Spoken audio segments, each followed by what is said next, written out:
অনেক দিন আগের কথা। এক গ্রামে এক ধার্মিক লোক বাস করতেন। তিনি একদিন কাজের খোঁজে বাইরে গেলেন, কিন্তু কোনো কাজ না পেয়ে বাড়িতে ফিরে এলেন। আসসালামু আলাইকুম বাবা।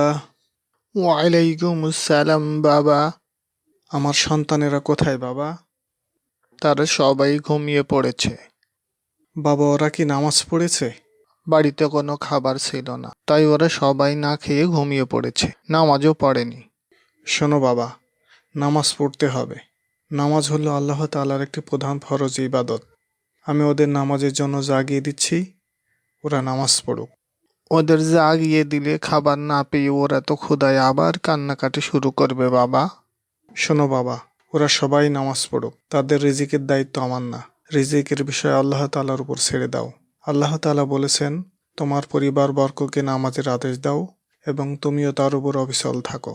আমি তোমার কাছে কোনো রিজিক চাই না, আমিই তোমাদেরকে রিজিক দান করি। শুভ পরিণাম তো শুধু মুত্তাকিদের জন্য। সূরা তাহা আয়াত ১৩২। কিছু কি বুঝতে পারলে বাবা? আলহামদুলিল্লাহ বাবা, আমি বুঝতে পেরেছি। হ্যাঁ, তুমি ঠিকই বলেছ। ওদের নামাজের জন্য জাগিয়ে দাও, ওরা নামাজ পড়ো। আসসালামু আলাইকুম। ওয়ালাইকুম আসসালাম।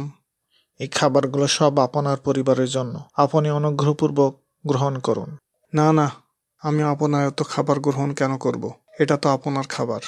শুনুন ভাই, আমার কথা শুনুন। একজন মেহমান আমার বাসায় বেড়াতে এসেছিলেন। তার খাবার গ্রহণের পূর্বেই আমাদের মাঝে প্রচণ্ড কথা কাটাকাটি হয়, আর আমার ওই মেহমান খাবার গ্রহণ না করেই আমার বাড়ি হতে চলে যায়। অতঃপর আমি খাবারগুলো নিয়ে বের হলাম আর ভাবলাম, আল্লাহ তাআলা যেখানে নেন সেখানে আমি খাবারগুলো দিয়ে আসব। তাহলে কিভাবে আপনি আমার বাড়ির দরজা পর্যন্ত আসলেন?